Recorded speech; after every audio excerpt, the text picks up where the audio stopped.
Oke, baik.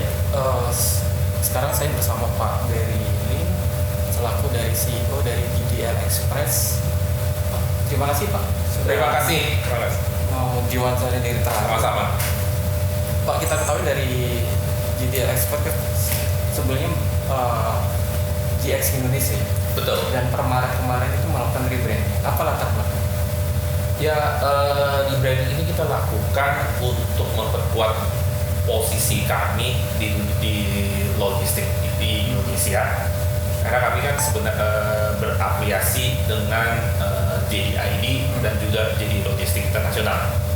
Ya, dan sekarang kita tahu bahwa JD Logistik Internasional itu adalah sudah beroperasi di lebih dari 40-50 negara, ya, dan mereka 2 tahun lalu sudah IPO. Jadi kita mau menjadi membawa brand ini ke Indonesia. Jadi GDL Express adalah brand global. Jadi seperti itu. Jadi dan kami juga bisa mengadopsi sistem teknologi dari JD Logistik sendiri di Indonesia.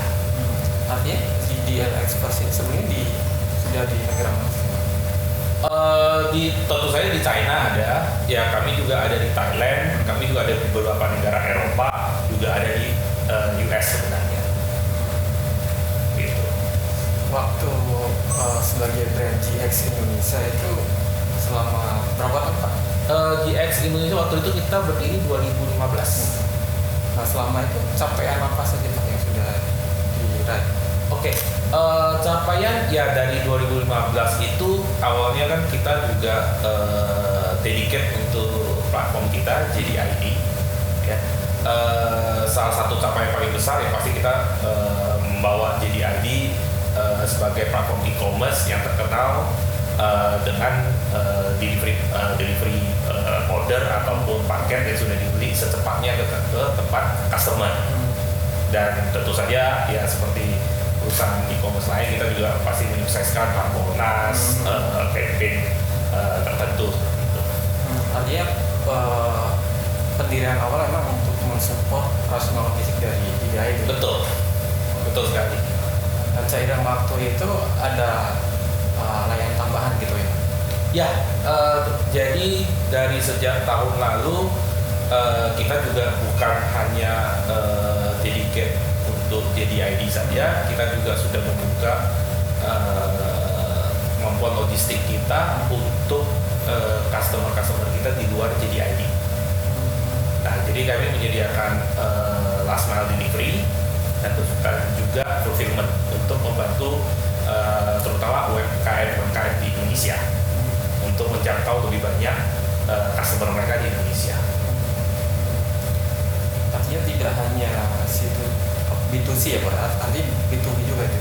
Iya, kami melayani B2C, B2B, karena B2B kami juga melayani corporate customer, ya, untuk mendistribusikan barang-barang mereka offline ataupun online. Kemudian C2C, ya, kami juga membuka platform kita untuk melayani UMKM kecil. Seperti itu. Proporsinya mungkin Pak lebih besar antara B2C atau B2B? Kami masih B2C. Masih B2C. Untuk end customer kami masih porsinya lebih besar daripada B2B. Oke, mungkin dari jumlah yang capaian dari jumlah online seller ya istilahnya Pak? Iya. Itu sampai hari ini berapa Pak? Oh, kita sudah lebih dari 1.000 ribuan online seller pelaku UMKM yang sudah bergabung dengan kita. Pak, kita ketahui kan dari beberapa layanan itu kan dari GDL kan masih melayani COD ya Pak? Betul. Dan beberapa waktu lagi menjadi isu yang sangat hangat menjadi masalah di masyarakat itu. Dan kenapa masih bertahan di layanan itu?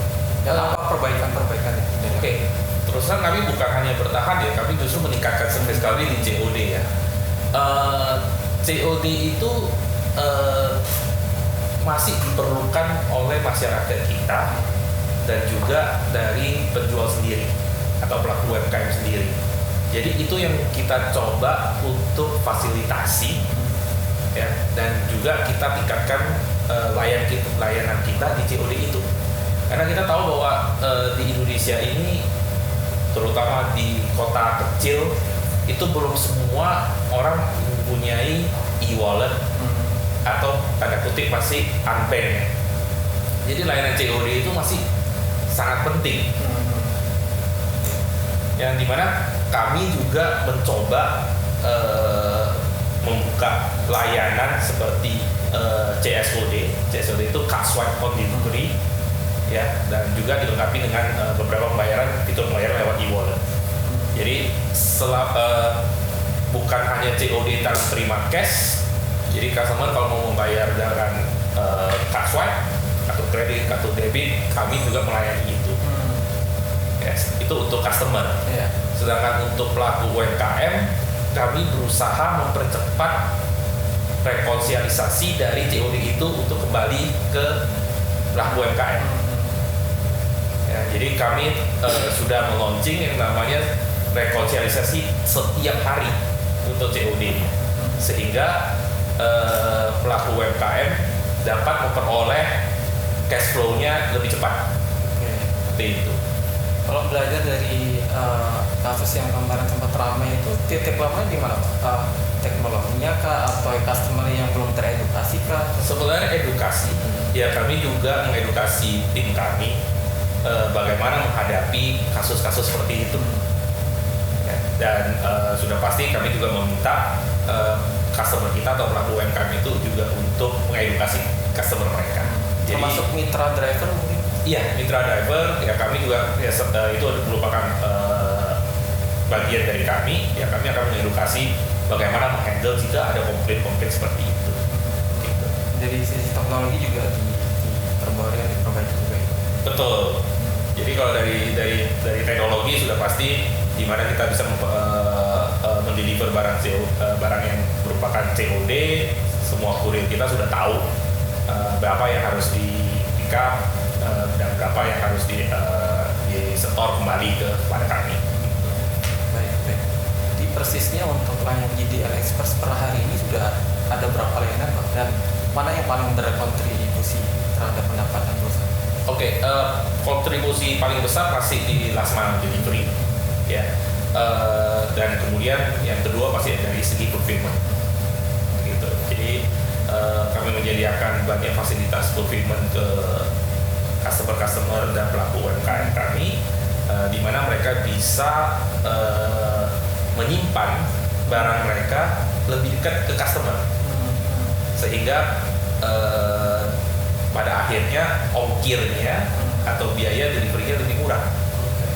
Misalnya kalau customernya ada di sellernya ada di Jakarta, tapi sebenarnya marketnya ada di Makassar, kami membantu para seller untuk membawa barang ini secara bulky ke Makassar, kemudian kami akan fulfill di Makassar. Jadi end customer itu membeli akan di-delivery lebih cepat, ongkir juga pasti akan lebih murah, sehingga barang dari seller ini akan lebih berkompetisi ya di market, karena ongkirnya sudah pasti lebih murah daripada yang lain. Seperti itu. Berarti fulfillment ini jadi kontribusi kedua gitu setelah. Betul. Untuk fulfillment ini investasi apa yang sudah dikeluarkan dari dia untuk semakin ya sudah pasti investasi ada di fasilitas. Ya, ada fasilitas gudang beserta perlengkapannya, dan terutama adalah sistemnya. Dari mana sistem kami juga bisa para seller juga bisa memantau dari tempat mereka sendiri, mempunyai akses untuk memantau berapa lagi sih stok mereka ada di gudang fulfillment kami. Jadi mereka juga mempunyai visibility, item apa, SKU apa, ada berapa unit. Jadi mereka itu semua visible untuk para seller juga. Dan sudah ada berapa fulfillment center yang sudah disiapkan? Kita sekarang sudah 12 seluruh Indonesia. Ya. Dengan spesifikasi yang beragam ya, beragam. Ada yang besar, ada yang kecil, dan juga kita masih bisa tailor made. Misalnya ada customer corporate tertentu yang perlu di suatu kota, ya kita bisa membangun ataupun setup fasilitas facility. Untuk satu fulfillment itu kapasitas yang bisa ditangani berapa orang? Tergantung size dari fulfillmentnya. Technically itu bisa untuk kapasitinya terus terang masih bisa ditingkatkan ya. Yang paling besar tentunya masih ada di Jakarta ya. Oke. Bisa disebutkan Angkanya untuk kapasitas untuk dari fulfillment itu bisa menghandle berapa paket atau kiriman per harinya atau kan? Oke, kalau akan berbeda antara hari biasa dengan misalnya Harbolnas ya. Jadi kalau misalnya Harbolnas kita tentu saja bisa menaikkan kapasitas 10 sampai 12 kali lipat daripada hari biasa seperti itu. Jadi ini kan tergantung manpower dan setup yang kita lakukan di operation. Oke. Kalau average mungkin rata-rata per harinya mungkin Pak? Kami average 100 sampai 200 ribu. 100 sampai 200 ribu order. Yes. Per fulfillment ya Pak? Iya. Oke. Dengan 12 fulfillment center itu artinya Untuk fulfillment tadi kan size-nya bisa besar bisa kecil tergantung kota kecil. Tentu saja kita ada fulfillment di kota Tegal. Ya tentu saja size-nya tidak akan sebesar di Jakarta atau di Surabaya begitu. Oke. Jadi dengan 12 fulfillment center itu artinya kebutuhan untuk di sisi last mile-nya armadanya juga cukup besar kan? Tentu saja. Tentu saja. Dan itu dari GDL Expert menyiapkan berapa unit? Kita total unit dari truk sampai blind van kita ada sekitar 200 sampai 250 di seluruh Indonesia. Dan itu aset sendiri Pak? Beragam, ada aset sendiri, ada yang bukan aset sendiri. Dan untuk yang mitra driver sendiri termasuk itu Pak? Untuk Itu unit fleet ya. Oke. Jadi bukan beda dengan mitra ya. Oke. Tadi kan dia ditanya adalah mitra. Kalau di rental mungkin Pak? Total apanya? Total fleet atau total mitra? Sama mitra. Kalau kita total mitra ada sekitar 3.000. Oke. Baik. Artinya dari aset dari si fulfillment center dan mungkin armada itu luar itu aset yang sudah dipersiapkan untuk semakin bisnisnya dari dalam.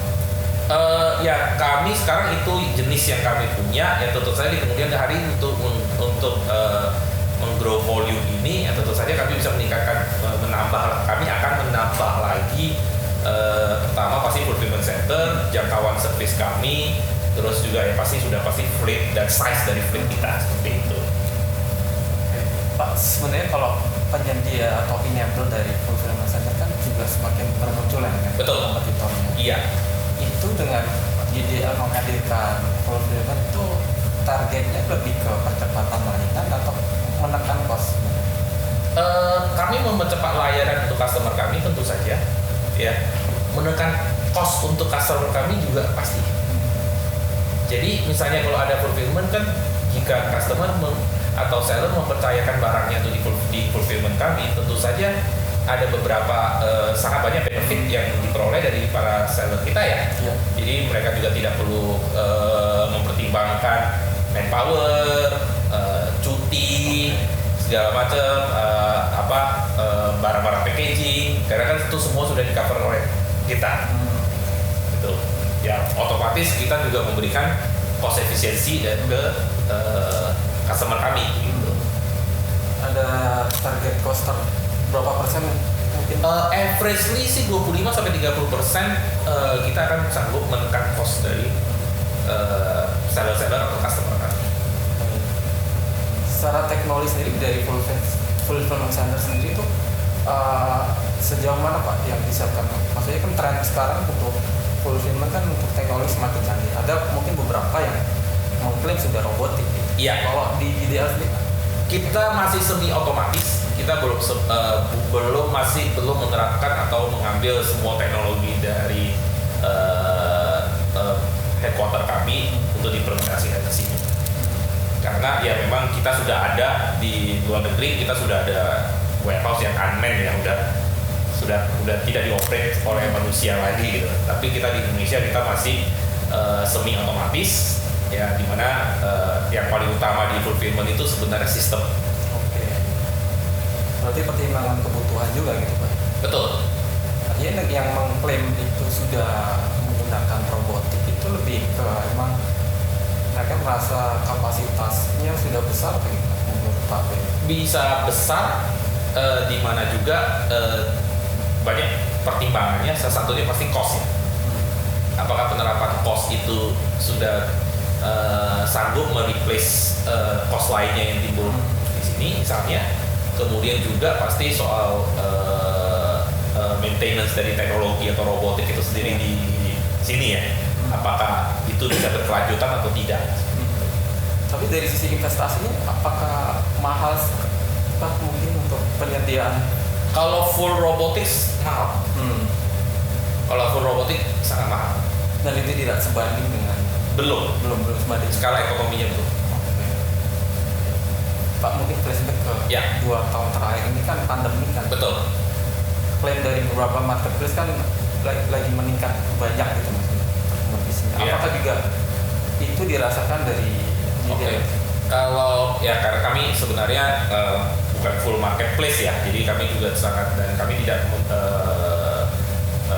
melayani beberapa marketplace di Indonesia, jadi tidak bisa banyak komentar soal marketplace, tapi sudah pasti selama pandemi itu jika pertanyaannya adalah apakah volumenya naik signifikan, jawabannya iya, sangat signifikan. Perbandingan Pak, dari sebelum pandemi Bisa 2-3 kali. 2-3 kali Pak. Itu karena memang ada habit Habit yang berubah. yang berubah. Habit yang berubah sebenarnya. Dan itu konstan sampai hari ini Pak. Yes. Karena akhirnya kan masyarakat yang berubah habit tapi sudah mendapatkan convenience ya. Iya. Bagaimana berbelanja dari offline menjadi online gitu. Jadi ya akhirnya market juga teredukasi gitu. Jadi ya setelah masa pandemi Omicron itu ya kita lihat juga trennya tidak menurun sebenarnya. Baik. Sampai mungkin update dari Lebaran itu, apakah semakin meningkat karena kan sudah banyak pelonggaran Pak, mobilisasi. Iya, karena pelonggaran mobilisasi terus kan Lebaran atau bulan Ramadan itu memang high season ya. Iya. Itu memang high season gitu. Jadi sudah normal setiap tahun sebelum Ramadan itu pasti high season. Komparasi dengan Lebaran tahun kemarin Pak, apakah sama atau Sebenarnya jauh lebih meningkat sih. jauh meningkat ya? Iya. Karena marketnya tetap grow. Sebenarnya kalau e-commerce itu average per tahunnya itu dari market dari DDF itu meningkat berapa persen sih Pak? Kita kalau dibilang kita karena ini kami bukan marketplace ya. Kami JGID itu sebenarnya adalah e-retailer ya. Iya. Jadi bukan fully marketplace. Yang pasti kami setiap tahun 20-40% itu easily pasti akan grow seperti itu. Dan makin bermunculan perusahaan kurir itu juga tidak berpengaruh Pak, karena marketnya masih besar juga. Marketnya besar dan marketnya berkembang ya. Yang paling utama sih sebenarnya marketnya berkembang. Jawab pertanyaan apa marketnya besar? Iya. Nah, dengan nantinya semakin berkembang, tentunya aset-aset atau investasi yang ke depan yang harus disiapkan selain fulfillment apalagi? Ya kami harus menyiapkan misalnya karena dengan size yang lebih besar ya mungkin jumlah truk sudah pasti harus ditambah, size dari truk juga harus berubah mungkin dari small truck menjadi medium truck menjadi big truck ya. Jumlah lokasi sudah harus bertambah. Dua lokasi dalam arti adalah facility yang ada untuk memberikan pelayanan itu. Jadi itu akan berkembang dengan sendirinya. Oke, selain Jawa mungkin yang sekarang lagi growth apa Pak? Untuk Sebenarnya selain Jawa tuh kita lihat bahwa Sumatera, Kalimantan dan Sulawesi itu juga growth sangat cepat. Gitu, karena di luar Pulau Jawa ini kan growth GDP kan paling gede paling besar adalah di luar Pulau Jawa, sudah paling meningkat. dari sisi persaingan atau mungkin dengan banyak kompetitor itu seberapa pengaruh sih Pak dengan mungkin kan lagi apa ya trennya kan lagi perang tarif ya Pak? Ya. Itu apa juga berpengaruh dari sisi bisnis jadi apa? Perang harga ataupun ini tergantung marketnya ya. Kalau dibilang yang paling menjurus ke sana itu lebih di marketplace, karena kita tidak ada di marketplace yang disebutkan tadi gitu ya. Jadi kami untuk di marketplace itu ya marketplace tertentu yang menjalankan bebas ongkir dan apa ya, karena kami tidak ada di sana ya kami tidak terpengaruh sebenarnya. Artinya yang jor-joran atau burning money-nya untuk gratis ongkir itu dari sisi marketplace ya Pak? Yang paling banyak tentu aja di marketplace. Ada nggak yang untuk penyedia kurirnya atau logistiknya yang juga burning money di sisi untuk harga itu untuk meningkatkan? Setahu saya, sepengetahuan saya iya, karena untuk gratis ongkir itu pasti ada kesepakatan antara platform dengan si kurir itu ya. Gitu. Pak, dari sisi infrastruktur logistik ya, kita ketahui kan dari pemerintahan Jokowi ini kan 10 tahun terakhir kan sangat masif ya untuk pembangunan infrastruktur, dari itu jalan tol, pelabuhan, bandara. Itu juga sangat berpengaruh dari sisi bisnis tidak Pak untuk percepatan. Sangat berpengaruh dari segi kecepatan dan dari segi cost. Karena mungkin dari itu beberapa kota di Palembang, kota di Sumatera seperti Palembang atau Sumatera yang bagian selatan, dulu mungkin kalau untuk achieve next day delivery harus pakai pesawat. Sekarang udah bisa dengan trucking ya, udah bisa dengan darat ya. Lewat Trans Sumatera. Betul. Jadi itu pasti sangat membantu dari segi pertama kecepatan dan juga kedua dari segi cost sendiri. Artinya sudah tidak ada ketergantungan dengan kargo udara gitu Pak sekarang. Pasti ada, tapi berkurang. Misalnya untuk Pulau Kalimantan, Sulawesi dan lainnya ya pasti harus pakai udara ya. Tapi kan untuk beberapa kota di Sumatera itu kita sudah berkurang ketergantungan dengan udara. Termasuk dari tol Trans Jawa ini juga. Sudah pasti. Kalau itu sudah pasti. Karena dengan gampangnya sekarang untuk Jakarta, dari Jakarta Surabaya kita sudah bisa next day. Karena dengan tol ini. Tinggal challenge-nya sekarang untuk yang di luar pulau atau wilayah pulau sudah pasti. Apa itu tantangannya? Ya karena harus memakai jasa kargo udara, ya tentu saja cost-nya jauh lebih tinggi ya daripada Pulau Sumatera ataupun Pulau Jawa. Sehingga ya namanya akhirnya ya ini berhubungan dengan cost logistik secara average ya, di Indonesia. Cara untuk menekan agar tidak terlalu tinggi apa? Ya itu kami menyediakan fulfillment center di beberapa kota seperti yang di Balikpapan, di wilayah timur. Kami ada Pontianak, kami ada di Balikpapan, kami ada di Makassar. Ya seperti tadi, kalau misalnya seller mau menghemat ongkirnya, biaya logistiknya, ya sudah kami membawa barang itu ke Makassar misalnya tadi. Kemudian kalau misalnya ada permintaan di Makassar, order di Makassar, ya itu cuma difulfill dari Makassar kan, tidak perlu diterbangkan dari Jakarta ke Makassar. Jadi itu merupakan salah satu way out dari semua ini. Baik, dari sisi infrastruktur kan mungkin dari IDAR sudah merasa terbantu. Mungkin ada masukan Pak dari pemerintah yang sekiranya entah itu regulasinya atau apapun yang sekiranya perlu diperbaiki. Kalau dari regulasi dan apa saya rasa tidak ya.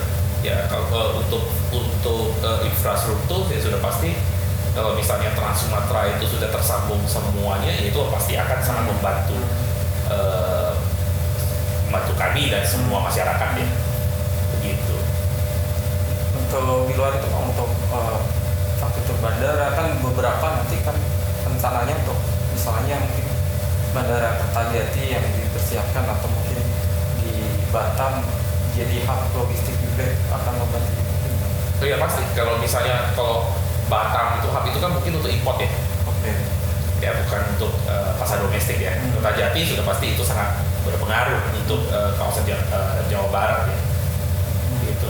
Ya lebih banyak fasiliti atau infrastruktur sudah pasti akan memberikan keuntungan buat pelaku usaha logistik. Dari sampai 2024 ini infrastruktur apa mungkin yang dari GDL Express harapkan untuk segera selesai Pak? Ya sudah pasti tol ya. Makin lebih banyak tol itu pasti akan sangat membantukan. Tol tertentu mungkin Pak yang paling dekat yang paling visible pasti Sumatera ya. Sumatera. Iya, paling visible pasti Sumatera. Karena Jawa kan sudah boleh dibilang kan sudah hampir connect ya. Dari Jakarta sampai ke Jawa Timur gitu. Di luar itu semua mungkin mungkin ada isu tertentu yang sebenarnya menjadi perhatian dari Digital Express. Untuk tertentu tidak ada sih. Jadi ini sekarang adalah bagaimana kita bisa mengembangkan bisnis kita membantu para pelaku UMKM.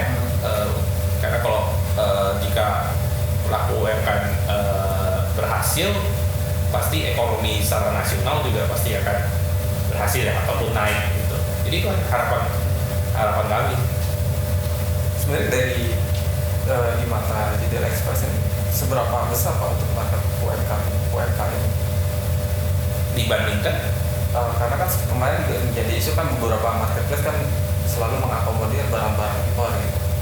Nah, kami kan ada perusahaan untuk logistik untuk domestik ya, jadi kami tidak melayani di barang impor sih. Itu. Nah dengan maksudnya dengan cakupan jumlah UMKM yang ada sekarang itu berapa besar yang bisa diakomodir dari Digital Express? Yang belum ya, masih banyak ya, karena pelaku UMKM di Indonesia ini kan besar sekali dan setiap hari bertumbuh gitu. Jadi tanya apakah berapa ya, kami belum ada numbernya, tapi ya sudah pasti kami tahu bahwa marketnya sangat besar. Gitu. Baik, terakhir mungkin Pak, dari Digital Express target ke depan untuk tahun ini apa yang akan dicapai? Ya, target kami sudah pasti kami ingin mengembangkan bisnis kami. Ya, cakupan coverage area pasti akan selalu kita tingkatkan. Service tetap kami akan tingkatkan juga. Service dalam arti kecepatan pengiriman, bagaimana kami bisa memberikan pelayanan yang lebih baik ke para konsumen kami, dan tentu saja jika kita bisa memberikan benefit dari hal cost kepada konsumen kami atau customer kami, ya sudah pasti kami akan membantu di situ. Gitu sih dari tahun ini. Untuk jangka panjang mungkin Pak 5 tahun ke depan mungkin. Ya, kami akan berusaha menjadi penyedia logistik yang terpercaya ya di Indonesia ini. Ya, kalau untuk target fulfillment-nya Pak, ada target tertentu yang ingin dicapai mungkin dari sisi angka? Oh, kalau dari segi angka kami tidak set up angka ya. Kami yang pasti kami sudah ada di 12.